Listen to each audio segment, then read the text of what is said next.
জীবনের আঁকে বাঁকে কত অপরাধ করেছেন, কত অন্যায় করেছেন। আপনি অপরাধ করেছেন, পৃথিবীর কেউ জানে না, আপনার স্ত্রী জানে না, ভাই জানে না, সন্তান জানে না, ছেলে মেয়ে কেউ জানে না। এই অবস্থা অপরাধগুলো ফেলে রেখে দিয়েছেন। আল্লাহ নবী সাল্লাল্লাহু আলাইহি ওয়াসাল্লাম বলেন, কেউ যদি আশুরার দিনে রোজা রাখে তার গত 1 বছরের অপরাধ আল্লাহ ক্ষমা করে দিবে। আল্লাহ নবী সাল্লাল্লাহু আলাইহি ওয়াসাল্লামকে সাহাবারা বললেন, ইয়া রাসূলুল্লাহ, যদি শুধু 10 তারিখে রোজা রাখি তাইলে তো ইহুদিদের সাথে সাদৃশ্য হয়ে যায়, ইহুদিদের আমলের সাথে মিলে যায়।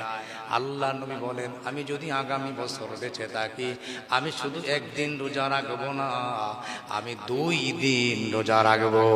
সুবহান আল্লাহর কি কারিশমা! নবীজি আমলের কথা বলে গেলে আগামী বছর আসার আগে আল্লাহর নবী দুনিয়া থেকে বিদায় নিয়ে গেলে। আল্লাহর নবী আর দুনিয়াতে বেঁচে রইলেন না।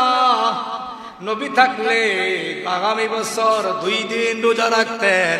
এবার সকলে বুঝে শুনে উত্তর দেন, আমরা নবীর উম্মত, আমাদের এই আমলটা করা দরকার আছে নাকি নাই? দাদে শুধু মুখে মুখে উম্মত, নবী তোমারে ভালোবাসি বইলা চিল্লানি দিয়া গার কাইত কইরা বললাম না। নবী বলছেন, আগামী বছর বেঁচে থাকলে আমি রোজা থাকতাম।